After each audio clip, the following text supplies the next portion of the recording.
Brought to you by bedroombattlefields.com, this is the Tabletop Miniature Hobby Podcast.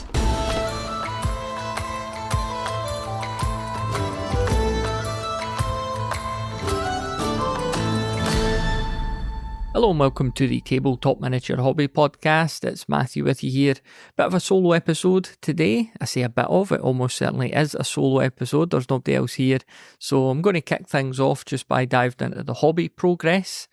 Aliens, the classic 80s film. I got some of the literal Aliens miniatures. I think it's G-Force 9 are the company. Got a wee order made on Wayland Games, which is a really good store. No affiliation, by the way, just somewhere that I've noticed you get good deals from. And I picked up a box of those. It was off the back. I'd played a skirmish scenario recently with Robert, and we had a couple of random wonder monsters, and he'd said about, he really likes the Aliens films, and he thought it'd be cool if we had like xenomorph style aliens running about. And I had a wee look, and it turned out you could get 12 of them for £20 or something like that, so a really good deal.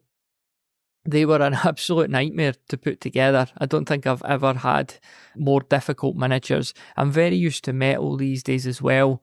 So I get my miniatures usually in one piece, but, sometimes two, rarely three, and so on and so forth. So it was like sprues, every part of it, like 2 parts of the chest, every arm, every head. So very dynamic miniatures, as you'd kind of want for that style of miniature. Like, I'm a big fan of monopose, but I don't think it'd necessarily have worked too well here. But I kind of made a mistake, and it was 2 sprues, and I just sat and clipped everything out in one go, because my theory was, I'll clip it all out, I'll file it all together, take any mould lines or extra bits off, I'll get that all done, and then I could put them together. But as it turned out, it wasn't that easy. I mean, a lot of the parts you could mix and match, but some were very specific to other parts, so you couldn't just go ahead and start building without really figuring out what went where. And I had an attempt at it and thought, I don't know if I could do this. So anyway, I said to my wife one night, I was like, you know how some couples, they do jigsaws together, and I could tell she's thinking, what's he up to here? I said, well, this will kind of be like a jigsaw. So I got this wee leaflet out, the how to build leaflet, and we started sorting through the bits and pieces and managed to put them all together.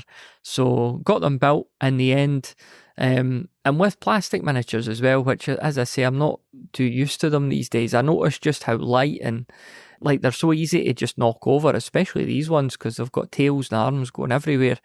So I did the old classic tactic of gluing some 1p underneath the bases too, which just gave them that lower centre of gravity for pushing them round the table.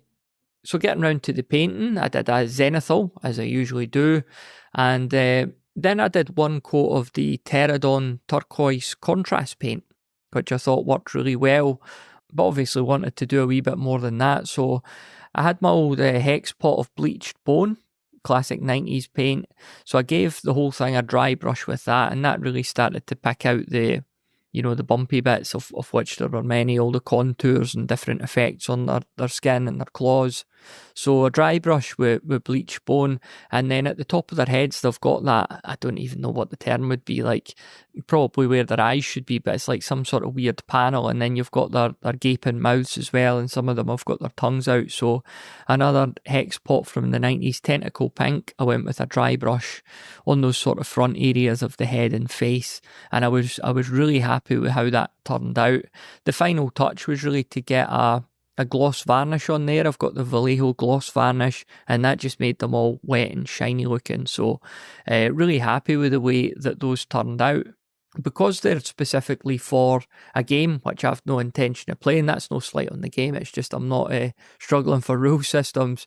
So 4 of the miniatures, because their bases are like, it's pre-designed, built in, like, mesh, like space station style flooring, which is good. But 4 of them were specific miniatures, obviously for the game and the rules itself. So you had, like, on one base, it had Brute written on it. The other one had, like, Skulker, and I think Scout was one of them. Anyway, I didn't really want those names on the bases because, like I say, I had no use for them. So I use some of the plastic putty that I've got, I think it's Vallejo as well, just to make like blobs over them and kind of stringy bits leading up to their claws and stuff like that, because I thought it would look kind of like acid.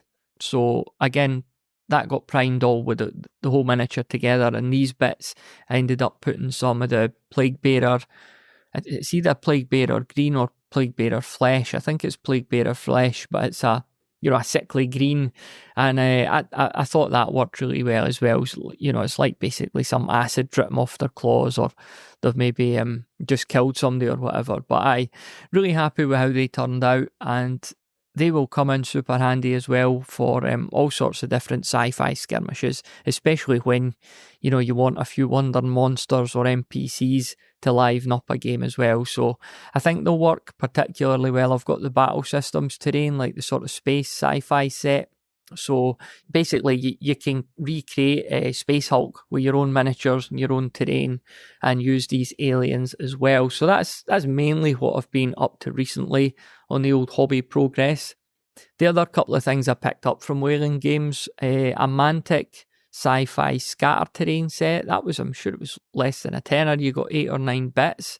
Really good bits as well. Always looking for kind of objectives and stuff for characters to be doing on skirmish games, especially because I've accumulated so many different scenarios, and a lot of them involve objectives and collecting things and stuff like that. So the Mantic sci-fi scatter terrain set, and then there was another really cool set. It was a bit bigger. It was about £20, I think. Dungeons and Lasers.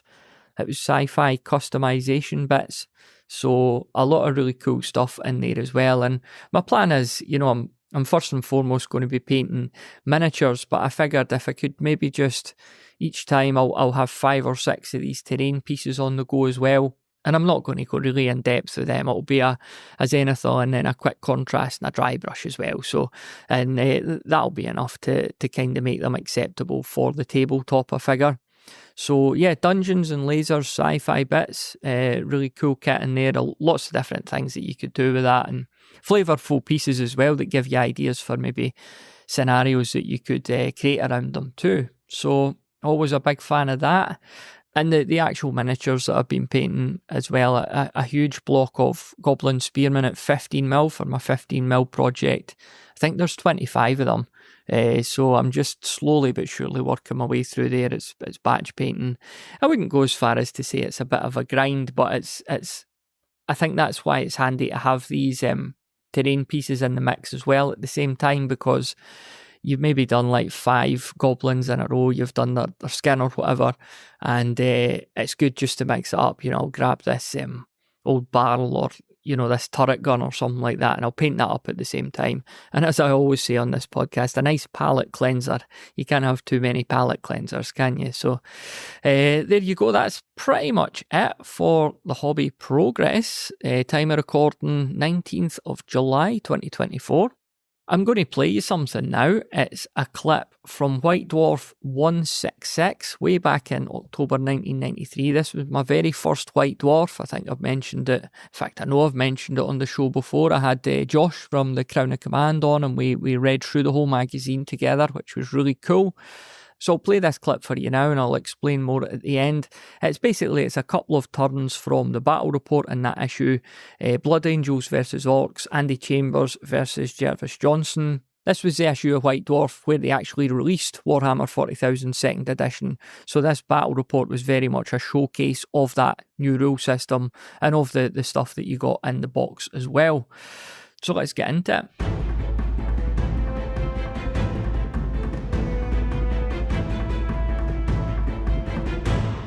Blood Angels, turn 3.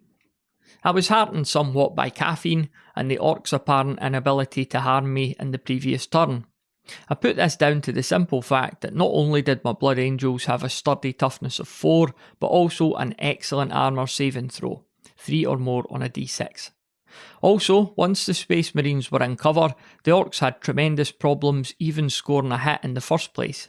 The best example of this was the Terminators of Squad Redemptor, who had suffered about 15 hits and lost 2 of their number while in the open of turn 1. Once in the cover of the rocks, they only suffered a few hits on turn 2, all of which either failed to wound or were stopped by their tactical dreadnought armour. My move started with the wrecked rhino careering out of control into the nearby hillside, which did at least provide Squad Adorno with some cover from the bad moons. After this, I considered what to do with Squad Redemptor. I was tempted to leave them stationary and rapid fire into the approaching tide of Gretchen or the bad moons. However, this would have achieved little in helping out my attack on the left flank and would probably have doomed the squad to losing 1 or 2 members to the Evil Sun's multi-melta during the Orc's turn. In the end, I decided to charge the Terminators at the Orc battle wagon. This may seem a bizarre move, but it would actually achieve several things. Firstly, it would take Squad Redemptor further out of the clutches of the approaching Gretchen and Evil Suns, who were obviously not going to get a look in on the battle except by killing the Terminators. Secondly, it actually moved the squad a double move towards the main area of the fighting, and thirdly, it gave them a chance to earn me an extra victory point by immobilising the battle wagon, as it had only been slightly damaged by ramming the rhino. Time was running out for my assault force. Squads Paulus and Mephisto were unable to reach the Orc's deployment zone in time, and the rhino was disabled. This only left the dreadnought, and I was acutely aware of the fact that Jervis knew this too. I decided to try and blast my way forward and get the dreadnought into a position where it could charge or run in the next turn with cover and fire from my other squads. Squad Mephisto ran forward to be in position for the next turn and tried to lure out Nazgût's mob, who were lurking behind the rock spires. Furioso stamped around the corner of the ruins to spot the cowering weird boy and his minders hiding behind them. Squad Paulus advanced to close range to try and purge the Goths from the jungle on their right. Squads Adorno and Ariosto maintained their positions to give cover and fire. I directed Squad Ariosto's fire against the Nobs to try and drive them away from Adorno's position, freeing them to support Squad Paulus. However, despite having 9 shots, I only succeeded in hitting and killing 1 Nob. A feeling of dark despair swept over me. Were those Nobs blessed by Gork and Mork, or what? A further 6 bolter shots from Squad Ariosto pattered off them like summer rain, and my screams of frustration echoed out yet again. Denuded of any assistance from Squad Ariosto, Squad Paulus would be in for a good kicking from the Goths any minute now. Things picked up momentarily when Squad Ariosto's heavy plasma gunner avenged Brother Captain Tycho's death by blasting Odgit and one of his minders into tiny incandescent particles after the dreadnought had reported their position. However, I was soon chewing the table edge with more frustration as their heavy bolter managed to roll 2 jams and junk itself for the rest of the game. Furioso was in the tricky situation of having just a single minder still before him, and beyond that the supremely tempting target of the Orc warboss and a large cluster of Goths. Unfortunately, the minder hadn't fled when his compatriots were vaped, as I'd hoped. Too stupid to be scared, I guess. According to the rules, I couldn't target the Goths and the warboss instead of the minder. I tried blowing away this impediment with Furioso's storm bolter. It jammed. I tried using Furioso's auto launchers on him. Only 1 frag grenade hit, and that failed to wound. Cursing vehemently, I finally blasted the annoying little git with the dreadnought's multi-melta, and had the satisfaction of seeing him dissolve into a pile of goo. This left Squad Paulus having to deal with twice the number of Goths ensconced in a jungle completely on their own. Doomed, doomed, I hear you cry. Squad Paulus's firing got off to a rousing start, with their flamer burning up 2 Goths and setting a third alight. The staccato bark of the squad's bolters rose above the crackling roar as 1 Goth after another burst under the rain of explosive shells. It was as if all the bad luck that had dogged me through the game was swept away as the laws of probability snapped back into place like an overstretched rubber band. All 4 bolter-armed members of Squad Paulus slew a Goth each, breaking the mob's morale and sending Magrot and the bloodied remnants of Nargob's mob diving for cover in the jungle. Sadly, Squad Redemptor's close assault on the battle wagon yielded no reward, as I failed to immobilise it, despite one of the brother Marines successfully damaging one of its wheels with his power fist. Jervis's rallying Nazgut's mob hiding behind the rocks had driven my victory points total right down, but breaking the other Goth mob and killing the weird boy had dragged me back up again. The vague possibility of victory moved back into view. Victory points: Blood Angels 5, Orcs 7. Orc turn 3. Ouch. Well, there was no doubt about it. Andy's last turn put the Space Marines back in the game with a vengeance. By more or less destroying my second Goth mob, Andy had left me with very little to slow up his advance. The Goths I rallied last turn were simply going to have to stay where they were, so that if Andy ran into my setup zone, I would at least have some troops to engage him with in my last turn. For similar reasons, my warboss and mechanic had to remain under cover, so that if Andy advanced his dreadnought on the final turn, I would have something to attack it with. In fact, the only unit I could attack with on this flank was my Nobs mob. As their fire on previous turns had been largely ineffective, I decided to charge them into hand-to-hand combat this turn. 2 of the Nobs charged Andy's Terminator Sergeant, as I only needed to inflict 1 more casualty to reduce the Terminators to half strength, and this would earn me a victory point.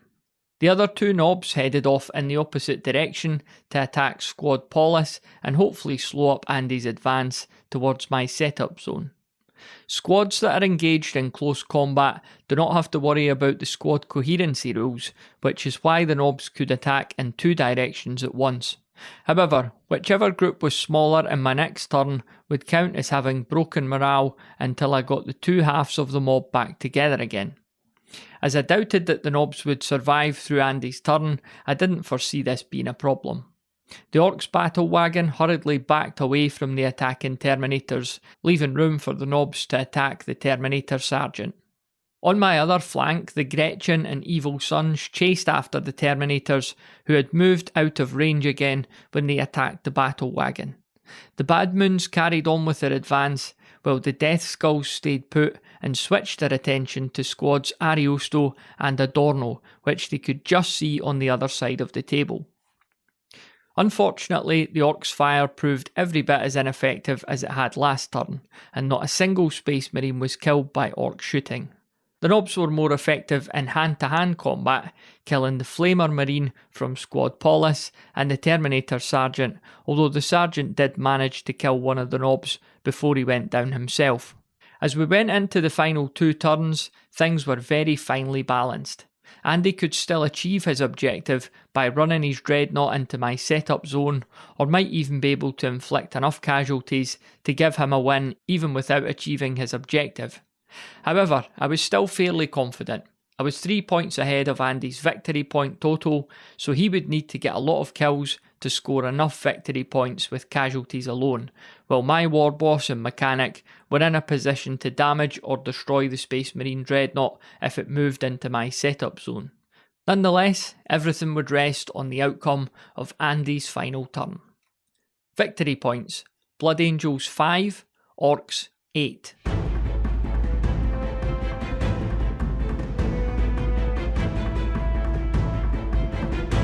So there you go, that was a couple of turns from the battle report in White Dwarf 166 from October 1993.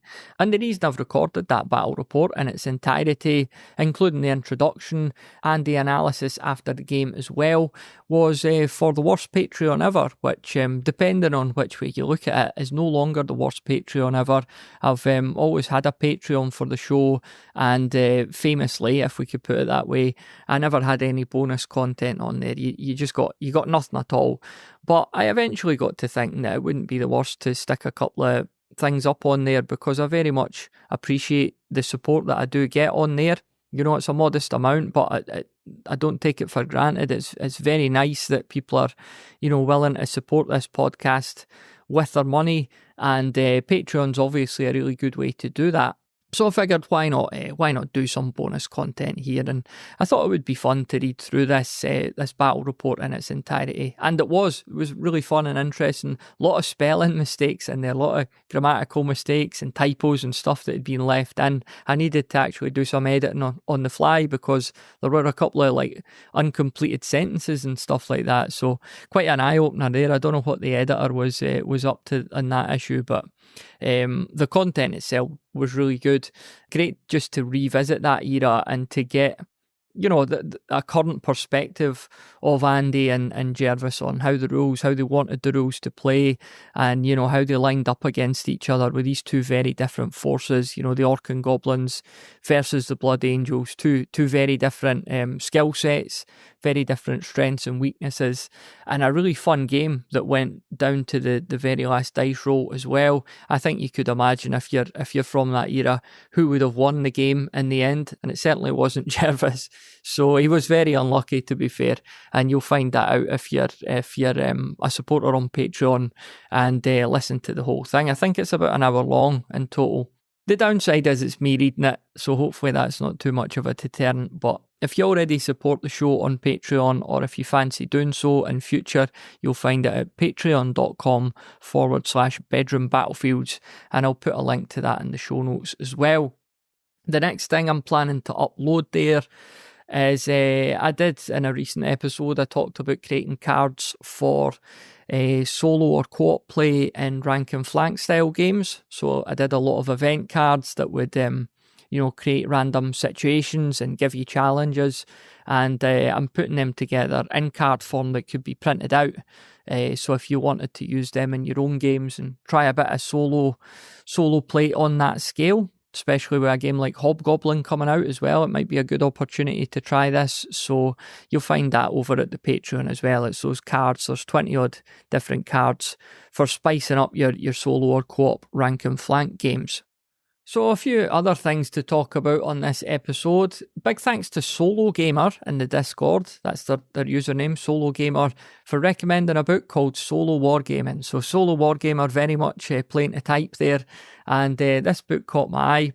It's from Pen and Sword, and that's who published a few books in my collection now, including one of my favourites, which is the Sci-Fi Skirmish book by John Lambshead. So Solo Wargaming by David Hedden, I've just started reading that. So far it's been very promising. It's too early to give a full review of it, but definitely a book of ideas, as he explains in his intro. It's another one of these, let's get you thinking about things, creative ideas and putting suggestions to you, rather than a very structured, this is what you should do, this is how you should do it. It's not rules, it's not giving you rule sets or that. So definitely a book that I could imagine I will be recommending once I've finished it. But like I say, I don't want to review it too early because I'm maybe only quarter of the way through it so far. As ever, I always look forward to getting a copy of Miniature Wargames magazine through the door each month. There was a really good piece by Tom Holden in there about small-scale miniature games. I talked recently about creating a miniature war game in a tin, and I know that a lot of you are interested in this really small-scale stuff as well. Very storage effective, travel-friendly. It's definitely something that gets mentioned in the Discord a lot as well. So I'd went into the Discord and specifically said that there's a great article by Tom Holden in Miniature Wargames magazine, and good friend of the show Mark had replied to say that I really enjoyed when you had Tom on the show.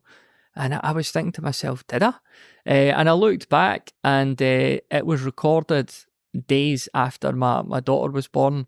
So really good episode. I listened back to it. So if you're listening, Tom, sorry that I didn't even remember that, but it was just that time of life where I was literally delirious with sleep. Like I say, a couple of days after a new baby's on the scene, I've no idea what I was doing launching a podcast in that time. Honestly, no idea.